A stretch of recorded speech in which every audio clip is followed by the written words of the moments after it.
श्री अकाल जी, मैं हाँ हरजोत कौर तुहाडा सारिਆਂ ਦਾ ਸਵਾਗਤ ਕਰਦੀ ਹਾਂ ਜੀ ਤੁਹਾਡੇ ਆਪਣੇ ਮਨਪਸੰਦ ਇਮੀਗ੍ਰੇਸ਼ਨ ਸ਼ੋ ਉਡਾਰੀ ਵਿਦੇਸ਼ਾਂ ਨੂੰ। ਸੋ ਹਰ ਵਾਰ ਦੀ ਤਰ੍ਹਾਂ ਲੇਟੈਸਟ ਅਪਡੇਟਸ ਦੀ ਤਾਂ ਆਪਾਂ ਗੱਲ ਕਰਾਂਗੇ, ਪਰ ਖਾਸ ਤੌਰ ਤੇ ਗੱਲ ਕਰਾਂਗੇ ਆਸਟ੍ਰੇਲੀਆ ਦੀ ਜੋ ਨਵੇਂ ਚੇਂਜਸ ਹੋ ਰਹੇ ਨੇ ਉਸ ਬਾਰੇ। ਤੇ ਇਹਨਾਂ ਚੇਂਜਸ ਦੇ ਨਾਲ ਸਟੂਡੈਂਟਸ ਆਪਣਾ ਫਿਊਚਰ ਕਿਵੇਂ ਆਸਟ੍ਰੇਲੀਆ ਵਿੱਚ ਅੱਗੋਂ ਵੇਖ ਸਕਦੇ ਨੇ, ਯੂਕੇ ਬਾਰੇ ਵੀ ਖਾਸ ਗੱਲਾਂ ਡਿਸਕਸ ਜ਼ਰੂਰ ਕਰਾਂਗੇ। ਤੇ ਅੱਜ ਦੀ ਡਿਸਕਸ਼ਨ ਦੇ ਲਈ ਸਾਡੇ ਨਾਲ ਸ਼ੋ ਵਿੱਚ ਮੌਜੂਦ ਨੇ ਜੀ ESS global immigration so visa expert mister Rohit Sethi ji. ਬਹੁਤ ਬਹੁਤ ਸਵਾਗਤ ਹੈ ਸਰ, ਸਤਿ ਸ਼੍ਰੀ ਅਕਾਲ। ਥੈਂਕ ਯੂ ਵੈਰੀ ਮਚ ਜੀ। ਸਾਡੇ ਨਾਲ ਜੁੜੇ ਸਾਰੇ ਦਰਸ਼ਕਾਂ ਨੂੰ ਮੇਰੇ ਵੱਲੋਂ ਤੇ ESS ਦੀ ਪੂਰੀ ਟੀਮ ਵੱਲੋਂ ਪਿਆਰ ਭਰਿਆ ਸਤਿ ਸ਼੍ਰੀ ਅਕਾਲ।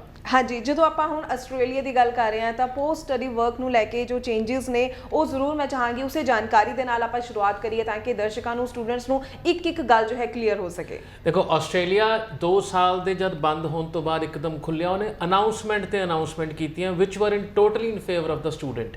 ਖੈਰ ਉਹ ਰੇਸ ਹੀ ਲੱਗੀ ਹੋਈ ਹੈ, ਕਦੇ ਕੈਨੇਡਾ ਅੱਗੇ ਕਦੇ ਆਸਟ੍ਰੇਲੀਆ ਅੱਗੇ। ਇਨ ਦੇਅਰ ਪਾਲਿਸੀਜ਼ ਜਿੰਨਾ ਕੋ ਫਰੈਂਡਲੀ ਕਰ ਸਕਦੇ ਨੇ ਉਹਨੇ ਉਹ ਕਰਨ ਦੀ ਕੋਸ਼ਿਸ਼ ਕਰਦੇ ਪਏ ਨੇ।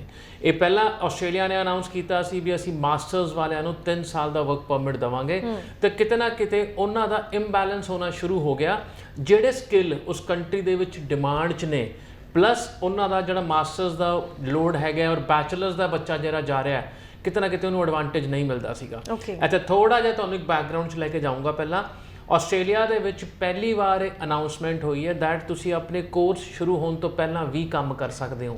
ਆਸਟ੍ਰੇਲੀਆ ਦੀ ਵੀਜ਼ਾ ਕੰਡੀਸ਼ਨ ਹਮੇਸ਼ਾ ਇੱਕੋ ਚੀਜ਼ ਕਹਿੰਦੀ ਸੀ, ਤੁਸੀਂ ਆਪਣਾ ਕੰਮ ਉਦੋਂ ਸ਼ੁਰੂ ਕਰੋਗੇ ਜਦ ਤੁਹਾਡਾ ਕੋਰਸ ਸ਼ੁਰੂ ਹੁੰਦਾ ਹੈ। ਤੁਹਾਡੀ ਕਲਾਸਾਂ ਸ਼ੁਰੂ ਹੋ ਗਈਆਂ, ਤੁਸੀਂ ਕੰਮ ਤੇ ਜਾ ਸਕਦੇ ਹੋ। But looking at the shortage of the labour market, ਜਿੱਥੇ ਕਿ ਬਹੁਤ ਕੰਮ ਹੈ ਤੇ ਬੰਦਾ ਘੱਟ ਹੈਗਾ, ਉਹਨਾਂ ਨੇ ਪਹਿਲੀ ਵਾਰ ਇਹ ਵੀਜ਼ਾ ਨੂੰ ਅਮੈਂਡ ਕੀਤਾ ਰੈਗੂਲੇਸ਼ਨ ਨੂੰ, ਦਾ ਤੁਸੀਂ ਕੰਮ ਅਪ ਤੋਂ ਉੱਥੇ ਪਹੁੰਚ ਕੇ ਕਰ ਸਕਦੇ ਹੋ। ਤੁਹਾਨੂੰ ਉਹ ਡੇਟ ਦੀ ਵੇਟ ਕਰਨ ਦੀ ਲੋੜ ਨਹੀਂ ਹੈ ਜਦੋਂ ਤੁਹਾਡਾ ਕੋਰਸ ਸ਼ੁਰੂ ਹੋਏਗਾ। And on top of that student ਅੱਜ ਦੀ ਡੇਟ ਦੇ ਵਿੱਚ ਉੱਥੇ ਫੁੱਲ ਟਾਈਮ ਕੰਮ ਕਰਦਾ ਪਿਆ।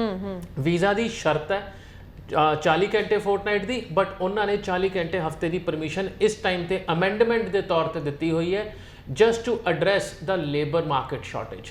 ਜਦ ਨਵੀਂ ਸਰਕਾਰ ਆਈ, ਇਮੀਗ੍ਰੇਸ਼ਨ ਤੇ ਪੂਰਾ ਰੀਵੈਂਪ ਹੋਣਾ ਸ਼ੁਰੂ ਹੋਇਆ। ਤੁਹਾਨੂੰ ਯਾਦ ਹੋਏਗਾ 2 ਮਹੀਨੇ ਇਲੈਕਸ਼ਨਾਂ ਤੋਂ ਬਾਅਦ ਰਿਜ਼ਲਟ ਬਿਲਕੁਲ ਨਹੀਂ ਆਉਂਦੇ ਪਏ ਸੀਗੇ। ਇੱਕ ਕੁਐਸਚਨ ਮਾਰਕ ਆ ਗਿਆ ਸੀ ਆਸਟ੍ਰੇਲੀਆ ਨੂੰ ਸਟੂਡੈਂਟ ਚਾਹੀਦਾ ਵੀ ਹੈ ਕਿ ਨਹੀਂ ਚਾਹੀਦਾ।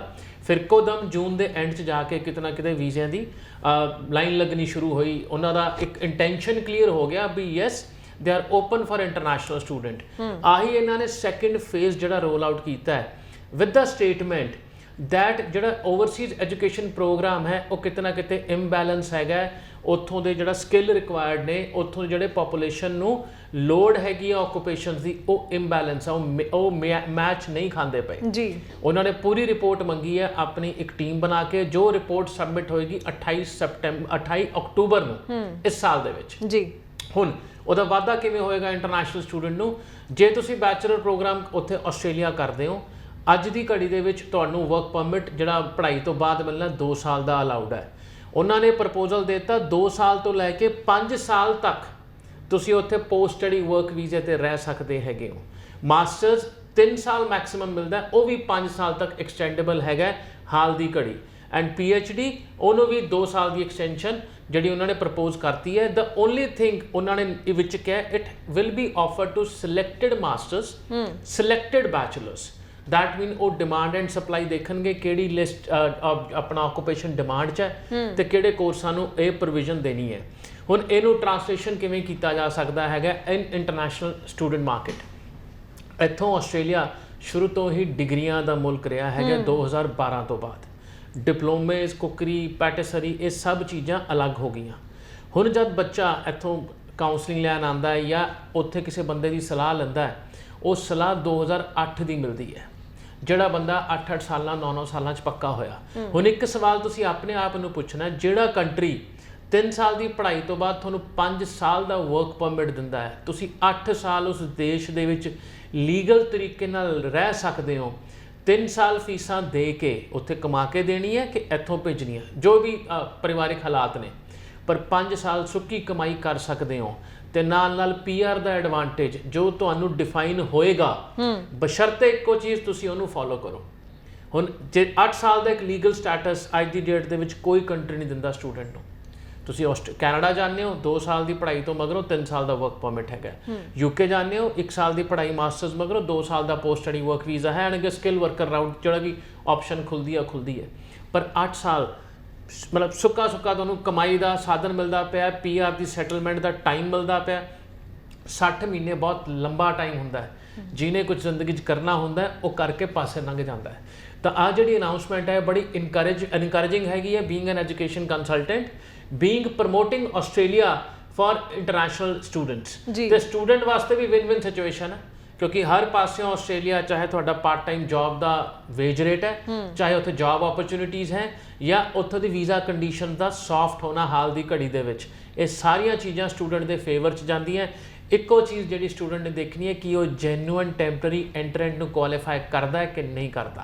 That is the only question which you have to ask yourself. ਜੀ ਬਿਲਕੁਲ। ਸੋ ਤੁਸੀਂ ਵੀ ਜ਼ਰੂਰ ਇਹਨਾਂ ਚੀਜ਼ਾਂ ਦਾ ਧਿਆਨ ਰੱਖੋ, ਔਰ ਕੋਈ ਵੀ ਸਵਾਲ ਹੋਵੇ ਤਾਂ ਲਗਾਤਾਰ ਨੰਬਰ ਡਿਸਪਲੇ ਹੋ ਰਿਹਾ ਇਸ ਉੱਪਰ ਕਾਲ ਕਰਕੇ ਤੁਸੀਂ ESS ਗਲੋਬਲ ਦੀ ਟੀਮ ਦੇ ਨਾਲ ਰਾਬਤਾ ਕਾਇਮ ਕਰ ਸਕਦੇ ਹੋ, ਤਾਂ ਕਿ ਹਰ ਸਵਾਲ ਟਾਈਮਲੀ ਕਲੀਅਰ ਕਰਨ ਤੋਂ ਬਾਅਦ ਤੁਸੀਂ ਆਪਣੀ ਪ੍ਰੋਫਾਈਲ ਦੇ ਅਕੋਰਡਿੰਗਲੀ ਬੈਸਟ ਆਪਸ਼ਨ ਦੇ ਉੱਪਰ ਚੱਲ ਕੇ ਆਪਣਾ ਸਟੱਡੀ ਵੀਜ਼ਾ ਹਾਸਲ ਕਰ ਸਕੋ। ਸੋ ਜਿਵੇਂ ਤੁਸੀਂ ਕਹਿ ਰਹੇ ਹੋ ਕਿ ਐਲੀਜੀਬਲ ਉਹੀ ਹੈ ਕਿ ਚੀਜ਼ ਜੋ ਕੰਡੀਸ਼ਨਸ ਨੇ ਉਹਨਾਂ ਨੂੰ ਫੁੱਲਫਿਲ ਕਰਨਾ ਬਹੁਤ ਜ਼ਰੂਰੀ ਹੋ ਜਾਂਦਾ ਹੈ। ਸੋ ਮੈਚ ਕਰ ਪਾਣਾ ਜਾਂ ਨਹੀਂ ਕਰ ਪਾਣਾ ਇੱਕ ਪ੍ਰੋਫਾਈਲ ਦੇ ਉੱਪਰ ਡਿਪੈਂਡ ਕਰਦਾ ਹੈ। ਬਿਲਕੁਲ ਜੀ ਅੱਗੋਂ ਅਗਰ ਅਸੀਂ ਗੱਲ ਕਰੀਏ ਤਾਂ ਸਵਾਲ ਥੋੜਾ ਫੈਬ ਇਨਟੇਕ ਨੂੰ ਲੈ ਕੇ ਹੈ, ਜੋ ਨੈਕਸਟ ਹੁਣ 2023 ਦਾ ਹੈ, ਕਿ ਜਿਹੜੇ 12th ਕਲਾਸ ਦੇ ਸਟੂਡੈਂਟਸ ਨੇ 2021 ਪਾਸ ਆਊਟ ਨੇ, ਕੀ ਉਹ ਅਪਲਾਈ ਕਰ ਸਕਦੇ ਨੇ ਫੈਬ ਇਨਟੇਕ ਦੇ ਲਈ? ਹਲੇ ਵੀ ਦੇਖੋ ਉੱਥੇ ਇਸ ਟਾਈਮ ਮਾਰਕੀਟ ਦੇ ਵਿੱਚ ਨਾ ਵੈਨ ਗੋ ਕਾਉਂਸਲਿੰਗ ਜਿਹੜੀ ਆਉਂਦੀ ਹੈ ਦਫ਼ਤਰਾਂ ਦੇ ਵਿੱਚ, ਤਾਂ ਉਹਦੇ ਵਿੱਚ ਕੈਨੇਡਾ ਰਿਫਿਊਜ਼ਲ ਬਹੁਤ ਜ਼ਿਆਦਾ ਬੱਚਾ ਅੱਜ ਦੀ ਡੇਟ 'ਚ ਪੌੜੀਆਂ ਚੜ੍ਹਦਾ ਸਾਡੇ ਦਫ਼ਤਰ। ਬਿਲਕੁਲ। ਹੁਣ ਉਹਦੇ ਵਿੱਚ ਤੁਹਾਡਾ ਤੁਸੀਂ 2020 'ਚ +2 ਕੀਤੀ ਹੈ, 2021 'ਚ +2 ਕੀਤੀ ਹੈ, ਉਸ ਤੋਂ ਬਾਅਦ ਇੱਕ ਵਾਰ ਰਿਫਿਊਜ਼ਲ ਹੈ, 2 ਵਾਰ ਰਿਫਿਊਜ਼ਲ ਹੈ ਕੈਨੇਡਾ ਦਾ। ਜੀ ਅਨਫੋਰਚੂਨੇਟਲੀ ਜੇ ਤੁਸੀਂ 2020 ਪਾਸ ਆਊਟ ਕੀਤੀ ਹੈ 12ਵੀਂ ਤੇ ਉਸ ਤੋਂ ਬਾਅਦ 2 ਜਾਂ 3 ਕੈਨੇਡਾ ਦੇ ਰਿਫਿਊਜ਼ਲ ਲਿੱਤੇ ਨੇ, ਤੁਸੀਂ ਆਸਟ੍ਰੇਲੀਆ ਵਾਸਤੇ ਕੁਆਲੀਫਾਈ ਨਹੀਂ ਕਰਦੇ। ਕਿਉਂਕਿ GT ਦੇ ਵਿੱਚ ਬੜਾ ਹੀ ਕਲੀਅਰ ਇੰਡੀਕੇਸ਼ਨ ਹੈ, ਤੁਸੀਂ ਕੈਨੇਡਾ ਦੇ ਵਿੱਚ ਡਿਪਲੋਮਾ ਕੋਰਸਿਸ ਲਈ ਜਾਂਦੇ ਹੋ, ਆਸਟ੍ਰੇਲੀਆ ਦੇ ਵਿੱਚ ਬੈਚਲਰ ਪ੍ਰੋਗਰਾਮ ਲਈ ਜਾਂਦੇ ਹੋ। ਜੇ ਤੁਸੀਂ ਕੈਨੇਡਾ ਰਿਫਿਊਜ਼ਲ ਦਿਖਾ ਕੇ ਉਹਨਾਂ ਨੂੰ ਅੱਗੇ ਐਕਸਪਲੇਨ ਕਰਨ ਦੀ ਕੋਸ਼ਿਸ਼ ਵੀ ਕਰੋਗੇ, ਉਹ level of qualification thought process 'ਚ ਮੈਚ ਨਹੀਂ ਕਰੇਗਾ, ਕਿਉਂਕਿ ਰਿਕੁਆਇਰਮੈਂਟ ਅਲੱਗ-ਅਲੱਗ ਹੈ।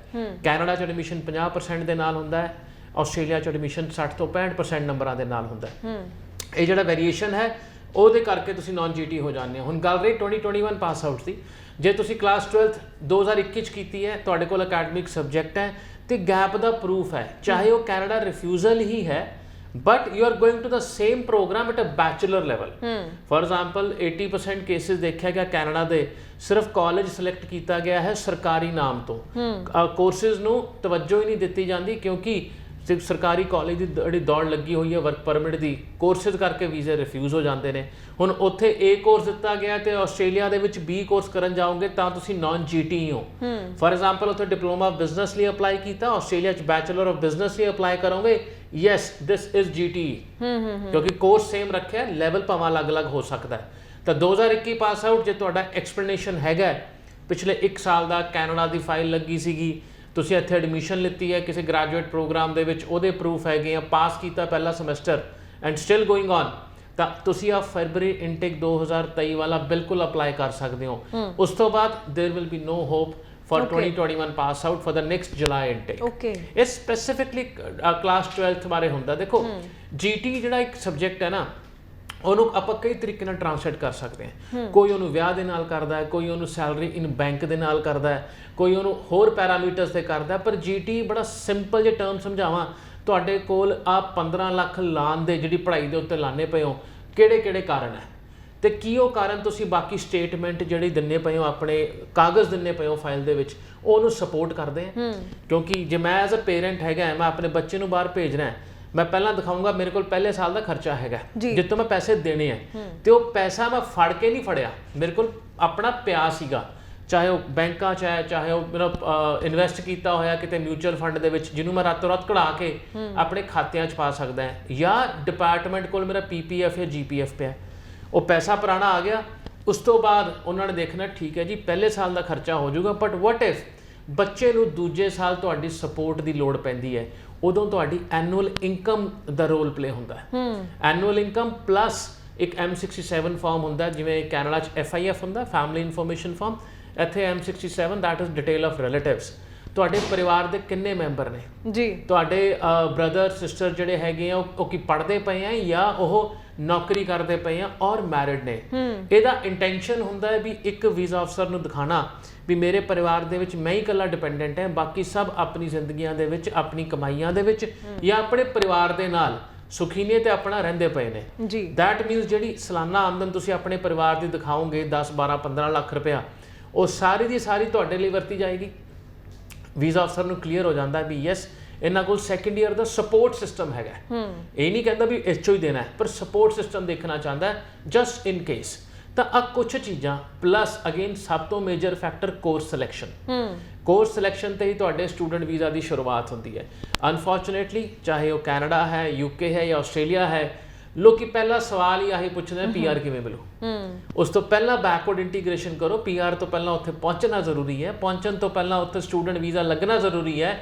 ਸਟੂਡੈਂਟ ਵੀਜ਼ਾ ਲੱਗਣ ਲਈ ਤੁਹਾਡਾ ਕੋਰਸ ਐਂਡ ਤੁਹਾਡੇ ਡਾਕੂਮੈਂਟੇਸ਼ਨ ਦਾ ਹੋਣਾ ਜ਼ਰੂਰੀ ਹੈ। ਜੀ ਜੀ ਆ ਬੇਸਿਕ ਚੀਜ਼ਾਂ ਤੇ ਧਿਆਨ ਦੇਵਾਂਗੇ ਤਾਂ ਡੈਫੀਨਿਟਲੀ ਆਪਣਾ ਵੀਜ਼ਾ ਸਕਸੈਸ ਤੇ ਲੌਂਗ ਟਰਮ ਗੋਲ ਅਚੀਵ ਹੁੰਦੇ ਨੇ। ਜੀ ਬਿਲਕੁਲ, ਤੁਸੀਂ ਕੋਰਸ ਸਿਲੈਕਸ਼ਨ ਦੀ ਗੱਲ ਕੀਤੀ ਹੈ ਤੇ ਇਸ ਦੇ ਨਾਲ ਹੀ ਇੱਕ ਜੁੜਿਆ ਸਵਾਲ ਹਮੇਸ਼ਾ ਸਟੂਡੈਂਟਸ ਦਾ ਬਣਿਆ ਰਹਿੰਦਾ ਕਿ ਅਗਰ ਉਹ ਕੋਰਸ ਚੇਂਜ ਕਰਨਾ ਚਾਹੁੰਦੇ ਨੇ ਤਾਂ ਇਹ ਕਿੰਨਾ ਕੁ ਤੁਸੀਂ ਰਿਕਮੈਂਡ ਕਰਦੇ ਹੋ ਜਾਂ ਨਹੀਂ ਰਿਕਮੈਂਡ ਕਰਦੇ, ਜਾਂ ਸਟੂਡੈਂਟ ਨੂੰ ਆਪਣੇ ਇਸ ਕੋਰਸ ਨਾਲ ਹੀ ਅੱਗੇ ਵਧਣਾ ਚਾਹੀਦਾ ਹੈ? ਦੇਖੋ ਕੋਰਸ ਜਿਹੜਾ ਇਹਨੂੰ ਦੋ ਤਰੀਕੇ ਨਾਲ ਆਨਸਰ ਕਰ ਸਕਦੇ ਆ ਬੇਸਿਕਲੀ। ਇੱਕ ਹੁੰਦਾ ਮੈਂ ਕੋਰਸ ਕਿਹੜਾ ਕਰਨਾ ਚਾਹਨਾ, ਇੱਕ ਜਿਹੜਾ ਮੈਨੂੰ ਦੁਨੀਆ ਕਰਾਉਣਾ ਚਾਹੁੰਦੀ ਹੈ ਆਸਟ੍ਰੇਲੀਆ ਪਹੁੰਚ ਕੇ। ਜੀ ਜੀ ਜੀ ਠੀਕ ਹੈ। ਹੁਣ ਜਿਹੜਾ ਕੋਰਸ ਮੈਂ ਕਰਨਾ ਚਾਹਨਾ ਇੱਥੇ, ਤਾਂ ਇਹਨੂੰ ਸਿੰਪਲ ਐਗਜ਼ਾਮਪਲ ਅਗੇਨ ਕਰੈਕਟ ਕਰਨ ਦੇਖਣਾ ਜੀ। ਮੇਰੀ ਆਇਲਸ ਦੀ ਕਲਾਸਾਂ 'ਚ ਜਾ ਕੇ ਮੈਨੂੰ ਇੰਗਲਿਸ਼ ਦੀ ਕੰਪੀਟੀਸ਼ਨ ਸਮਝ ਆਉਂਦਾ ਹੈ। ਇਹੋ ਜਿਹੀ ਗੱਲ ਨਹੀਂ ਹੈ ਮੈਨੂੰ ਇੰਗਲਿਸ਼ ਆਉਂਦੀ ਨਹੀਂ ਹੈ, ਬਚਪਨ ਤੋਂ ਪੜ੍ਹਦੇ ਆਏ ਆ, ਪਰ ਉੱਥੇ ਇੱਕ ਮਾਹੌਲ ਬਣਦਾ ਹੈ ਜਾ ਕੇ ਜਿੱਥੋਂ ਕਿ ਮੇਰਾ ਆਇਲਸ 6 6.5 ਬੈਂਡ ਆਣਾ ਤਿਆਰ ਹੁੰਦਾ ਹੈ। ਜੋ 5-6 ਮਹੀਨੇ ਟ੍ਰੇਨਿੰਗ ਤੋਂ ਬਾਅਦ ਮੈਨੂੰ ਆਇਲਸ ਦਾ ਸਕੋਰ ਮਿਲਦਾ ਹੈ ਤਾਂ ਕਿ ਬਾਹਰ ਜਾਣ ਜੋਗਾ ਹੋਵਾਂ। ਫਿਰ ਤੁਸੀਂ ਕੰਸਲਟੈਂਟ ਦੇ ਨਾਲ ਇਨ ਟੱਚ ਰਹਿੰਦੇ ਹੋ ਜੋ ਤੁਹਾਨੂੰ ਹਰ ਉਹ 5-6 ਮਹੀਨੇ ਦੇ ਪ੍ਰੋਸੈਸ ਦੇ ਵਿੱਚ ਹਰ ਪਾਸਿਓਂ ਕਨਵਿੰਸ ਕਰਨ ਦੀ ਕੋਸ਼ਿਸ਼ ਕਰਦਾ this is it this is it this is it, ਇਹਨੂੰ ਐ ਲੈ ਕੇ ਚੱਲੋਗੇ। ਸਹੀ ਗਲਤ ਆਪਾਂ ਸਾਈਡ ਤੇ ਛੱਡ ਦਿੰਦੇ ਆ, ਪਰ ਉਹ ਰਾਏ ਤਾਂ ਹਰ ਸਟੈਪ ਤੇ ਦਿੰਦਾ ਵੀ ਆਹ ਕੋਰਸ ਕਰੋਗੇ ਤਾਂ ਆ ਅੱਗੇ ਹੋਏਗਾ, ਜੀਟੀ ਇਸ ਤਰ੍ਹਾਂ ਨਿਕਲੇਗੀ, ਐਕਸੈਕਟਰਾ। ਤੁਹਾਡਾ ਵੀਜ਼ਾ ਲੱਗ ਗਿਆ, ਤੁਸੀਂ ਉੱਥੇ ਚਲੇ ਗਏ। ਹੁਣ ਤੁਹਾਡਾ ਉਹ ਮਾਹੌਲ ਖਤਮ ਹੋ ਗਿਆ ਜਿਹੜਾ ਮਾਹੌਲ ਤੁਹਾਨੂੰ ਕੰਟਰੋਲ ਕਰਕੇ ਇੱਥੋਂ ਤੱਕ ਲੈ ਕੇ ਆਇਆ। ਪਹਿਲਾ ਸਟੈਪ ਆਇਲਸ ਵਾਲਾ ਮਾਹੌਲ ਜਿਹਦੇ ਕਰਕੇ ਤੁਸੀਂ 6.5 ਬੈਂਡ ਜਾਂ 6 ਬੈਂਡ ਲਿੱਤੇ।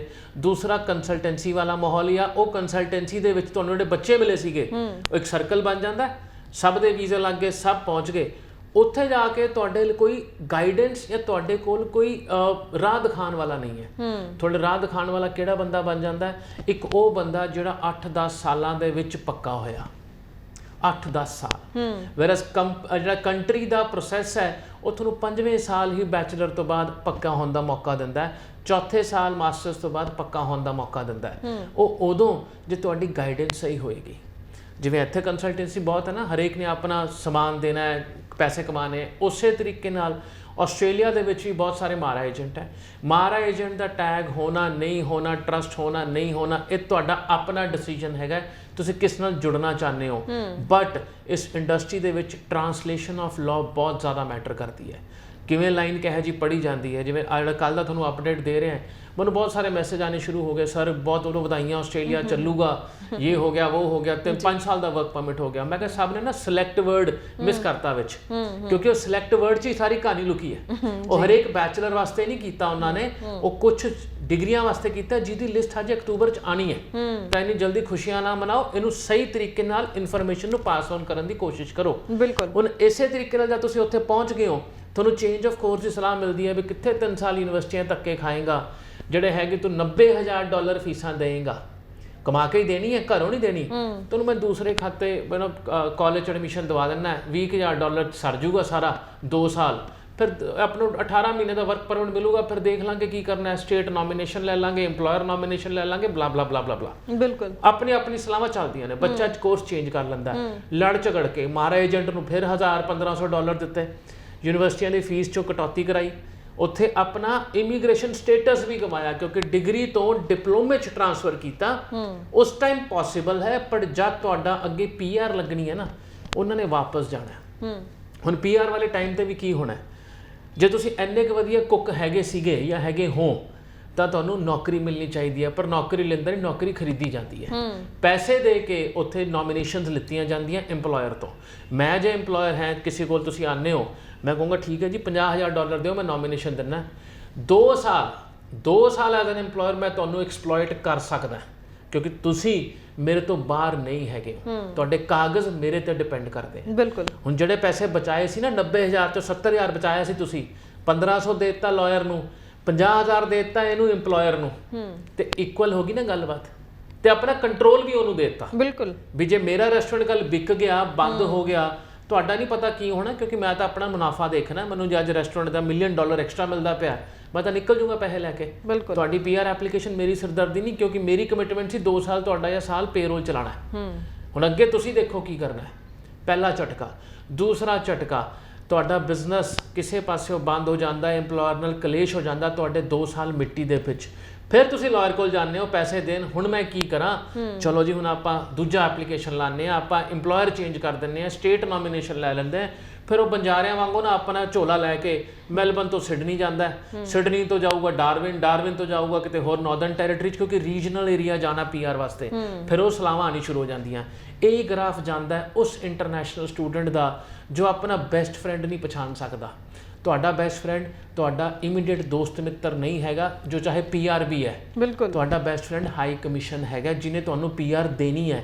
ਉਹ ਚੀਕਾਂ ਮਾਰਦੀ ਪਈ ਹੈ ਲਿਖ ਲਿਖ ਕੇ ਵੈਬਸਾਈਟ ਉੱਤੇ, ਆਹ ਚਾਹੀਦਾ, ਆਹ ਚਾਹੀਦਾ। ਨਾਲ ਉਹਨੇ ਫਰਾਡ ਦੇ ਲਿੰਕ ਦਿੱਤੇ ਆ ਕਿੱਥੇ ਕਿੱਥੇ ਫਰਾਡ ਤੁਹਾਡੇ ਨਾਲ ਹੋ ਸਕਦਾ ਹੈ। ਹੁਣ ਤੁਸੀਂ ਉਹਨੂੰ ਨਾ ਪੜ੍ਹ ਕੇ ਉਹ ਜਿਹੜਾ ਔਰਾ ਆਪਣਾ ਰੱਖਣਾ ਹੈ, ਉਹਨੂੰ ਨਾ ਰੱਖ ਕੇ ਕਿਸੇ ਹੋਰ ਦਾ ਔਰਾ ਲਵਾਂਗੇ ਜਿਹੜਾ ਚਲਾਉਂਦਾ ਟੈਕਸੀ ਟਰੱਕ, ਉਹਦਾ ਦੋਸਤ ਮਿੱਤਰ ਮਾਰਾ ਏਜੰਟ ਹੋ ਸਕਦਾ ਹੈ, ਕਿਉਂਕਿ ਉਹਨੂੰ ਕਮਿਸ਼ਨ ਆਣੀ ਹੈ। ਉਹਦੇ ਨਾਲ ਜਾਣਾ ਹੈਗਾ ਤੇ ਆਪਣੀ ਜਰਨੀ 8-9 ਸਾਲ ਦੀ ਕਰਨੀ ਹੈ। ਚੋਇਸ ਤੁਹਾਡੀ ਹੈ। ਫਿਰ ਇਹੋ ਜਿਹੇ ਐਗਜ਼ਾਮਪਲ ਵੀ ਫੜੋ ਆਪਣੀ ਲਾਈਫ ਦੇ ਵਿੱਚ ਜਿਹੜੇ ਤੀਜੇ ਸਾਲ ਪੱਕੇ ਹੁੰਦੇ ਨੇ। ਉਹ ਕਿਉਂ ਪੱਕੇ ਹੁੰਦੇ ਨੇ? ਇਹ ਤਾਂ ਨਹੀਂ ਉਹ ਨਾਮ ਬੜਾ ਸ਼ਾਨਦਾਰ ਆ ਉਹਨਾਂ ਦਾ, ਇਹ ਪੜ੍ਹਾਈ ਬੜੀ ਸ਼ਾਨਦਾਰ ਕੀਤੀ ਹੈ। ਇੱਕ ਕੱਲ ਮੈਨੂੰ ਫੋਨ ਆਉਂਦਾ, ਭਾਜੀ ਅਕਾਊਂਟਿੰਗ ਦਾ ਨਾ 115 ਪੁਆਇੰਟ ਤੇ ਵੀ PR ਨਹੀਂ ਮਿਲਦੀ ਪਈ, ਕੁੱਕਰੀ ਦੇ ਵਿੱਚ ਆਪਾਂ ਰੀਜਨਲ ਲੈ ਕੇ ਲੈ ਲਾਂਗੇ। ਮੈਂ ਕਿਹਾ ਠੀਕ ਹੈ ਬੇਟਾ ਜੀ, ਆਪਾਂ ਕਾਸਟਿੰਗ ਕਵਰ ਕੀਤੀ। ਉਸ ਕੁੱਕਰੀ ਦੇ ਕੰਸੈਪਟ ਦੇ ਵਿੱਚ $1.25 ਫਾਲਤੂ ਜਾਂਦਾ ਪਿਆ ਤੇ ਟਾਈਮ 3 ਸਾਲ ਫਾਲਤੂ ਜਾਂਦੇ ਪਏ। ਦੇਖਾ ਹੁਣ, ਕਿਉਂਕਿ ਉਹਨੂੰ ਵੈਬਸਾਈਟਾਂ ਕੱਢ ਕੇ ਦਿਖਾਈਆਂ, ਇੱਥੇ ਨੌਕਰੀ, ਆਹ ਕਰਨਾ, ਆਹ ਨਹੀਂ ਕਰਨਾ। ਹੁਣ ਜੇ ਆਪਾਂ ਲਿਸਟਾਂ ਹੀ ਫੋਲੋ ਕਰਨੀਆਂ ਨਾ, ਅਕਾਊਂਟਿੰਗ ਵੀ ਲਿਸਟ ਹੈ ਤੇ ਕੁੱਕਰੀ ਵੀ ਲਿਸਟ ਹੈ, ਪਰ ਉਹ ਡਿਪਲੋਮਾ ਤੇ ਡਿਗਰੀ ਕੰਟਰੀ ਦੀ ਪਾਲਿਸੀ ਪਛਾਣੋ। ਜਿਹੜੇ ਕੰਟਰੀ ਜਾਣੇ ਪਏ ਹੋ, ਕੈਨੇਡਾ ਕੋਈ ਡਿਗਰੀ ਕਰਨ ਨਹੀਂ ਜਾਂਦਾ ਕਿਉਂਕਿ ਉਹਦੀ ਬੁੱਕਤ ਨਹੀਂ ਹੈ, ਡਿਪਲੋਮਾ ਕਰਨ ਜਾਂਦੇ ਨੇ। ਉਸੇ ਤਰੀਕੇ ਨਾਲ ਆਸਟ੍ਰੇਲੀਆ ਕੋਈ ਡਿਪਲੋਮਾ ਕਰਨ ਨਹੀਂ ਜਾਂਦਾ ਕਿਉਂਕਿ ਉਹਦੀ ਬੁੱਕਤ ਨਹੀਂ ਹੈ। ਕੋਰਸਿਸ ਕੈਨੇਡਾ ਵਿੱਚ ਵੀ ਡਿਗਰੀ ਵਾਲੇ ਹੈਗੇ ਆ, ਉਸੇ ਤਰੀਕੇ ਨਾਲ ਆਸਟ੍ਰੇਲੀਆ ਵਿੱਚ ਵੀ ਡਿਪਲੋਮੇ ਹੈਗੇ ਆ। ਬਟ ਜਿਹੜਾ PR ਦਾ ਸਾਡਾ ਸਪੋਰਟ ਸਿਸਟਮ ਹੈ ਉਹ ਸਿਰਫ ਔਰ ਸਿਰਫ ਬੈਚਲਰ ਤੇ ਮਾਸਟਰਸ ਨੂੰ ਹੈਗਾ। ਇਹ ਲੜ ਬਣ ਕੇ ਜਾਓਗੇ, ਜਰਨੀ ਬੜੀ ਸੌਖੀ ਹੋਏਗੀ। ਜੀ ਜੀ ਜੀ ਬਿਲਕੁਲ। ਇਸ ਲਈ ਬਹੁਤ ਜ਼ਰੂਰੀ ਹੁੰਦਾ ਹੈ ਕਿ ਪੂਰੀ ਜਾਣਕਾਰੀ ਤੁਹਾਨੂੰ ਡਿਟੇਲ ਵਿੱਚ ਪਤਾ ਹੋਵੇ। ਸਿਰਫ ਉੱਪਰੋਂ ਥੋੜੀ ਗੱਲਾਂ ਸੁਣ ਕੇ ਸਮਝ ਕੇ ਜੋ ਹੈ ਡਿਸੀਜਨ ਨਾ ਲਿਆ ਕਰੋ। ਤੇ ਇਸ ਲਈ ਇਸ ਸ਼ੋਅ ਦੇ ਵਿੱਚ ਵੀ ਆਪਾਂ ਤੁਹਾਨੂੰ ਸਾਰੀ ਜਾਣਕਾਰੀ ਪਹੁੰਚਾਉਣ ਦੀ ਕੋਸ਼ਿਸ਼ ਵੀ ਕਰਦੇ ਹਾਂ। ਸੋ ਜਿਵੇਂ ਕਿ ਆਪਾਂ ਆਸਟ੍ਰੇਲੀਆ ਦੇ ਪੋਸਟ ਸਟੱਡੀ ਵਰਕ ਦੀ ਨੂੰ ਲੈ ਕੇ ਜੋ ਚੇਂਜਸ ਹੈ ਉਸ ਦੇ ਉੱਪਰ ਗੱਲ ਕਰ ਰਹੇ ਹਾਂ। ਹਾਲਾਂਕਿ ਜਿਵੇਂ ਸਰ ਨੇ ਦੱਸਿਆ ਕਿ ਹਾਲੇ ਡਿਟੇਲਸ ਜੋ ਹੈ ਅੱਗੋਂ ਆਉਣਗੀਆਂ ਆਉਣ ਵਾਲੇ ਸਮੇਂ ਵਿੱਚ, ਸੋ ਉਸ ਨੂੰ ਵੇਖਦਿਆਂ ਹੀ ਡਿਸੀਜਨ ਲੈਣਾ ਚਾਹੀਦਾ। ਸੋ ਜੋ ਪ੍ਰਸਥਿਤੀਆਂ ਹੁਣ ਬਣ ਰਹੀਆਂ ਨੇ, ਤਾਂ ਆਉਣ ਵਾਲੇ ਟਾਈਮ ਵਿੱਚ ਆਪਾਂ ਕਿਸ ਤਰੀਕੇ ਨਾਲ ਜੋ ਸਾਡੇ ਸਟੂਡੈਂਟਸ ਉਹਨਾਂ ਦਾ ਫਿਊਚਰ ਕਿਸ ਤਰੀਕੇ ਨਾਲ ਦੇਖ ਸਕਦੇ ਹਾਂ। ਹਾਲਾਂਕਿ ਕੁਝ ਚੀਜ਼ਾਂ ਹਾਲੇ ਥੋੜੇ ਟਾਈਮ ਬਾਅਦ ਕਲੀਅਰ ਹੋਣੀਆਂ ਨੇ। ਦੇਖੋ ਇਸ ਟਾਈਮ ਸਟੂਡੈਂਟ 골ਡ ਮਾਈਨ ਤੇ ਬੈਠਾ ਜੀ। ਓਕੇ, ਉਹਨੇ ਆਲਸ ਕੀਤਾ, ਡਿਪੈਂਡ ਉਹਦਾ ਪ੍ਰੋਫਾਈਲ 'ਚ ਨੰਬਰ ਕੀ ਹੈ ਤੇ ਉਹਦੇ ਕੋਲ ਆਲਸ ਦੇ ਬੈਂਡ ਕੀ ਹੈ। ਅੱਜ ਉਹਦੇ ਕੋਲ 3 ਕੰਟਰੀਆਂ ਦੀ ਆਪਸ਼ਨ ਹੈ ਜਿੱਥੇ ਉਹਨੂੰ ਵੀਜ਼ਾ ਸਕਸੈਸ ਮਿਲ ਸਕਦਾ ਹੈ। ਹਾਲ ਦੀ ਘੜੀ ਕੈਨੇਡਾ ਦਾ ਸਕਸੈਸ ਰੇਟ ਘੱਟ ਹੈ ਡਿਊ ਟੂ ਆਬਵੀਅਸ ਰੀਜ਼ਨ, ਕਿਉਂਕਿ ਐਪਲੀਕੇਸ਼ਨ ਆਈ ਥਿੰਕ 7 ਜਾਂ 8 ਗੁਣਾ ਉੱਥੇ ਚੱਲਦਾ ਪਿਆ। ਪਰ ਉਹਨਾਂ ਦਾ ਕੋਟਾ ਵੀਜ਼ਿਆਂ ਦਾ ਉਹੀ ਹੈ, ਵੀਜ਼ੇ ਆਉਂਦੇ ਪਏ ਨੇ ਕਿਉਂਕਿ ਉਹਨਾਂ ਨੇ ਦੇਣਾ ਹੀ ਮੰਨ ਕੇ ਚੱਲਦੇ ਆ 1.5 ਲੱਖ ਵੀਜ਼ਾ ਐਗਜ਼ਾਮਪਲ ਦੇ ਤੌਰ ਤੇ। ਪਰ ਐਪਲੀਕੇਸ਼ਨ ਨਾ 2.8 ਮਿਲੀਅਨ ਹੈ। ਉਹ ਜਦ 3.8 ਮਿਲੀਅਨ ਵੀ ਹੋਣਗੇ ਤਾਂ ਵੀ 1.5 ਲੱਖ ਹੀ ਰਹਿਣਾ ਕੋਟਾ, ਤਾਂ ਉਹ ਬਾਕੀ ਤਾਂ ਰਿਜੈਕਸ਼ਨ ਹੀ ਹੋਣਾ। ਤਾਂ ਆਪਣੀ ਪ੍ਰੋਫਾਈਲ ਨੂੰ ਐਕਸੈਪਟ ਕਰਕੇ ਅਪਲਾਈ ਕਰੋ, ਨਾ ਕਿ ਲਾਈ ਲੱਗ ਬਣ ਕੇ। ਲੋਕੀ ਕਾਮਯਾਬ ਕੈਨੇਡਾ ਵੀ ਹੋਏ ਆ, ਆਸਟ੍ਰੇਲੀਆ ਵੀ ਹੋਏ ਆ, UK ਵੀ ਹੋਏ ਆ, ਲੋਕੀ ਤਾਂ ਯੂਰਪ 'ਚ ਵੀ ਕਾਮਯਾਬ ਹੋਏ ਜਿੱਥੇ ਭਾਸ਼ਾ ਨਹੀਂ ਆਉਂਦੀ। ਬਿਲਕੁਲ ਬਿਲਕੁਲ। ਤਾਂ ਇਹ ਤਾਂ ਤੁਹਾਡੇ ਤੇ ਹੈ, ਤੁਸੀਂ ਆਪਣੀ ਜ਼ਿੰਦਗੀ ਨਾਲ ਕਰਨਾ ਕੀ ਚਾਹੁੰਦੇ ਹੋ। 3 ਕੰਟਰੀਆਂ ਆਪਸ਼ਨ ਅਵੇਲੇਬਲ ਹੈ ਜਿੱਥੇ ਤੁਸੀਂ ਜਾਣਾ ਚਾਹੁੰਦੇ ਹੋ। ਸਹੀ ਕੋਰਸ, ਸਹੀ ਕਾਲਜ ਨੂੰ ਚੂਜ਼ ਕਰੋ। ਆਪਣੇ ਫੈਕਟਰ ਬਦਲੋ ਕੋਰਸ ਤੇ ਜਗ੍ਹਾ ਚੂਜ਼ ਕਰਨ ਦੇ, ਨਾ ਹੀ ਰਿਸ਼ਤੇਦਾਰ, ਨਾ ਹੀ ਕੋਈ ਨੋਨ। ਕਿਉਂਕਿ ਨੋਨ ਜਾਂ ਰਿਸ਼ਤੇਦਾਰ ਸ਼ਾਇਦ 에ਅਰਪੋਰਟ ਤੋਂ ਲਿਆ ਕੇ ਹਫਤਾ ਤੁਹਾਨੂੰ ਫੁਲਕੇ ਖਿਲਾ ਸਕਦਾ, ਉਸ ਤੋਂ ਬਾਅਦ ਤੁਹਾਡੀ ਲੜਾਈ ਆਪਣੀ ਆਪ ਦੀ ਹੈ। ਬਿਲਕੁਲ ਬਿਲਕੁਲ ਸਹੀ ਕਿਹਾ ਤੁਸੀਂ। ਇੱਕ ਚੰਗੇ ਕੰਸਲਟੈਂਟ ਦੀ ਚੋਣ ਜ਼ਰੂਰ ਕਰੋ ਤਾਂ ਕਿ ਤੁਹਾਡੀ ਪ੍ਰੋਫਾਈਲ ਦੇ ਅਕੋਰਡਿੰਗਲੀ ਤੁਹਾਨੂੰ ਸਹੀ ਰਾਹ ਦਿਖਾ ਸਕਣ, ਤਾਂ ਕਿ ਤੁਸੀਂ ਕਿਤੇ ਵੀ ਮਿਸਗਾਈਡ ਨਾ ਹੋ ਸਕੋ। ਲਗਾਤਾਰ ਨੰਬਰ ਡਿਸਪਲੇ ਹੋ ਰਿਹਾ ਜੀ ਸਕਰੀਨ ਦੇ ਉੱਪਰ, ਇਸ ਨੂੰ ਨੋਟ ਕਰ ਲਓ ਤੇ ESS ਗਲੋਬਲ ਇਮੀਗ੍ਰੇਸ਼ਨ ਦੀ ਟੀਮ ਦੇ ਨਾਲ ਰਾਬਤਾ ਕਾਇਮ ਕਰ ਸਕਦੇ ਹੋ ਤਾਂ ਕਿ ਸਹੀ ਡਿਸੀਜਨ ਨਾਲ ਤੁਸੀਂ ਅੱਗੇ ਵਧੋ ਔਰ ਬਿਨਾਂ ਕਿਸੇ ਰੁਕਾਵਟ ਦੇ ਸਕਸੈਸਫੁਲੀ ਤੁਸੀਂ ਆਪਣਾ ਸਟੱਡੀ ਵੀਜ਼ਾ ਹਾਸਲ ਕਰ ਸਕੋ। ਹੁਣ ਤੱਕ ਆਪਾਂ ਆਸਟ੍ਰੇਲੀਆ ਬਾਰੇ ਗੱਲ ਕਰ ਰਹੇ ਸੀ, UK ਬਾਰੇ ਵੀ ਬਹੁਤ ਸਵਾਲ ਰਹਿੰਦੇ ਨੇ, UK ਬਾਰੇ ਵੀ ਗੱਲ ਜ਼ਰੂਰ ਕਰਨੀ ਹੈ। ਸਰ ਇੱਕ ਸਵਾਲ ਨਾਰਮਲੀ ਦੇਖਿਆ ਜਾਂਦਾ ਸਟੂਡੈਂਟਸ ਵਿੱਚ, ਜਾਂ ਇੱਕ ਉਹਨਾਂ ਦਾ ਅਸੀਂ ਮੰਨ ਸਕਦੇ ਹਾਂ ਕਿ ਯੂਨੀਵਰਸਿਟੀ ਨੂੰ ਚੇਂਜ ਕਰਨ ਨੂੰ ਲੈ ਕੇ ਬੜਾ ਉਹਨਾਂ ਦਾ ਵਿਚਾਰ ਹੋ ਜਾਂਦਾ। ਸੋ ਕਿੰਨੀ ਕੁ ਰੇਸ਼ੋ ਅਸੀਂ ਮੰਨ ਸਕਦੇ ਹਾਂ ਕਿ ਜਿਹੜੇ ਸਟੂਡੈਂਟਸ UK ਜਾਂਦੇ ਨੇ ਉਸ ਤੋਂ ਬਾਅਦ ਉਹਨਾਂ ਦੇ ਮਨ ਦੇ ਵਿਚਾਰ ਬਣਦੇ ਨੇ ਕਿ ਆਪਾਂ ਯੂਨੀਵਰਸਿਟੀ ਚੇਂਜ ਕਰ ਲਈਏ? ਦੇਖੋ ਆ ਜਿਹੜਾ ਚੇਂਜ ਵਾਲਾ ਬੁਖਾਰ ਹੈ ਨਾ, ਪਹਿਲਾਂ ਇੱਕ ਦੇਸ਼ ਸੀਗਾ, ਹੁਣ ਦੂਜਾ, ਹੁਣ ਤੀਜਾ ਦੇਸ਼ ਵੀ ਪਹੁੰਚ ਰਿਹਾ UK ਫਾਰ ਐਗਜ਼ਾਮਪਲ। ਉੱਥੇ ਆਪਾਂ ਇੱਕ ਚੀਜ਼ ਭੁੱਲ ਜਾਂਦੇ ਹਾਂ, ਜਿਹੜਾ ਵੀਜ਼ਾ ਲੱਗਿਆ ਉਹ ਮੇਰੀ ਕਰੰਟ ਯੂਨੀਵਰਸਿਟੀ ਦੇ ਲਵਾ ਕੇ ਦਿੱਤਾ। ਜੇ ਮੈਂ ਉੱਥੇ ਯੂਨੀਵਰਸਿਟੀ ਚੇਂਜ ਕਰਾਂਗਾ ਤਾਂ ਮੈਨੂੰ ਪਹਿਲਾਂ ਇਹ ਵੀਜ਼ਾ ਕੈਂਸਲ ਕਰਾ ਕੇ ਨਵੇਂ ਸਿਰੇ ਤੋਂ ਵੀਜ਼ਾ ਲਵਾਉਣਾ ਪਏਗਾ। ਉੱਥੇ ਲੋਕੀ ਅਗੇਨ ਕੀ ਕਰਦੇ ਆ, ਕਈ ਵਾਰ ਕਾਲਜ ਨਹੀਂ ਜਾਂਦੇ, ਆਪਣੇ ਰਿਸ਼ਤੇਦਾਰ ਕੋਲ ਚਲੇ ਜਾਂਦੇ ਆ। ਮੈਂ ਮੱਥੇ ਤੇ ਕਈ ਵਾਰ ਹੱਥ ਮਾਰਦਾ, ਭਰਾ ਤੇਰੇ ਕੋਲ 3 ਸਾਲ ਦਾ ਵੀਜ਼ਾ ਸੀਗਾ, ਤੂੰ ਦੂਜੇ ਮਹੀਨੇ ਇਲੀਗਲ ਹੋ ਗਿਆ। ਵੀ 3 ਸਾਲ ਤੋਂ ਬਾਅਦ ਇਲੀਗਲ ਹੁੰਦਾ, ਸਮਝ ਆਉਂਦੀ ਹੈ ਜੀ, ਉਹ ਵੀਜ਼ਾ ਦਾ ਮਾਨਦਰ ਆਪਣਾ ਉਹ ਪੂਰਾ ਫਰੂਟ ਤਾਂ ਲੈਂਦਾ, ਦੂਜੇ ਮਹੀਨੇ ਇਲੀਗਲ ਹੋ ਗਿਆ ਵਿਦ ਦਾ ਹੋਪ ਮੇਰਾ ਕਿਤੇ ਕੰਮ ਚੱਲ ਜਾਏਗਾ। ਉਹ ਕਿੰਨੇ ਪੈਸੇ ਕਮਾ ਲਓਗੇ? 10 ਲੱਖ ਫੀਸ ਦੇ ਕੇ ਗਏ ਹੋ, 1000 ਪਾਉਂਡ ਮਹੀਨਿਆਂ ਦਾ ਜਾਂ 1500 ਪਾਉਂਡ ਵੀ ਮਹੀਨੇ ਦੇ ਕਮਾਨੇ ਪਏ ਹੋ ਕੰਮ ਕਰਕੇ ਲੇਬਰ ਵਾਲਾ, ਸਾਲ ਚ ਕਿੰਨੇ ਕਮਾ ਲਓਗੇ? ਤੇ ਡਰ ਅਲੱਗ ਲੱਗਿਆ ਰਹੇਗਾ। ਜਿੱਦਣ ਫੜਿਆ ਗਿਆ ਪੈਸੇ ਤਾਂ ਪੂਰੇ ਹੋਣੇ ਨਹੀਂ, ਇਲੀਗਲ ਵੱਖਰਾ ਡਿਕਲੇਅਰ ਹੋ ਜਾਊਗਾ, ਨਾ ਕਰ ਆਣ ਜੋਗਾ ਨਾ ਘਰਦਿਆਂ ਨੂੰ ਬੁਲਾਉਣ ਜੋਗਾ। ਉਹਨਾਂ ਕਿੱਥੋਂ ਦੀ ਕੈਲਕੂਲੇਸ਼ਨ ਤੇ ਸਮਝਦਾਰੀ ਹੈ? 3 ਸਾਲ ਦਾ ਜੇ ਮੇਰੇ ਕੋਲ ਵੀਜ਼ਾ ਹੱਥ 'ਚ ਹੈਗਾ ਪਲੱਸ 2 ਸਾਲ ਦਾ ਵਰਕ ਪਰਮਿਟ ਵੱਖਰਾ, ਤੇ ਉਹਨੂੰ ਮੈਂ ਤੀਜੇ ਮਹੀਨੇ ਮਿੱਟੀ ਪਾ ਕਰ ਦਵਾਂ। ਮਤਲਬ ਮੈਨੂੰ ਆ ਇਕੁਏਸ਼ਨ ਜਾਂ ਮੈਥਮੈਟਿਕਸ ਸਮਝ ਨਹੀਂ ਆਉਂਦਾ ਕਈ ਬੱਚਿਆਂ ਦਾ। ਉਹ ਪਤਾ ਨਹੀਂ ਘਰਦਿਆਂ ਦਾ ਪ੍ਰੈਸ਼ਰ ਹੈ ਜਾਂ ਅੱਗੇ ਨੂੰ ਔਰਾ ਮਿਸਿੰਗ ਹੈ, ਜਿੱਥੇ ਉਹਨਾਂ ਨੂੰ ਗਾਈਡੈਂਸ ਦੀ ਲੋੜ ਹੈਗੀ ਹੈ ਵੀ ਬੇਟਾ ਕਰਨਾ ਕੀ ਹੈ। ਕਿਉਂਕਿ ਜਾਣ ਵਾਲਾ ਯੂਥ ਨਾ 18 ਤੋਂ 25 ਸਾਲ ਦਾ ਨਾ ਕਰਦੇ ਵੀ ਹਜੇ ਐਕਸਪੀਰੀਅੰਸ ਨਹੀਂ ਹੈਗਾ। ਉਹਨੂੰ ਜਿਸ ਤਰੀਕੇ ਦੀ ਸਲਾਹ ਜਾਂ ਸਰਕਲ ਬਣਦਾ ਹੈ ਉਸੇ ਤਰੀਕੇ ਨਾਲ ਉਹ ਚੱਲਣਾ ਸ਼ੁਰੂ ਹੋ ਜਾਂਦਾ। ਬਿਲਕੁਲ ਸਹੀ ਕਿਹਾ ਜੀ। ਔਰ ਕੋਈ ਸਵਾਲ ਤੁਹਾਡਾ ਰਹਿ ਗਿਆ ਹੋਵੇ ਤਾਂ ਜੀ ਇਹ ਨੰਬਰ ਨੋਟ ਕਰ ਲਓ ਤੇ ਇਸ ਤੇ ਕਾਲ ਕਰਕੇ ਤੁਸੀਂ ESS ਗਲੋਬਲ ਦੀ ਟੀਮ ਦੇ ਨਾਲ ਰਾਬਤਾ ਕਾਇਮ ਕਰਕੇ ਸਹੀ ਡਿਸੀਜਨ ਦੇ ਨਾਲ ਅੱਗੇ ਵਧੋ। ਤੁਹਾਡਾ ਬਹੁਤ ਬਹੁਤ ਧੰਨਵਾਦ ਸਰ, ਇਹ ਸਾਰੀ ਜਾਣਕਾਰੀ ਦਰਸ਼ਕਾਂ ਨਾਲ ਸਾਂਝੀ ਕਰਨ ਲਈ। ਇਸ ਦੇ ਨਾਲ ਹੀ ਹੁਣ ਮੈਨੂੰ ਯਾਨੀ ਕਿ ਹਰਜੋਤ ਕੌਰ ਨੂੰ ਵੀ ਦਿਓ ਜੀ ਇਜਾਜ਼ਤ। ਧੰਨਵਾਦ।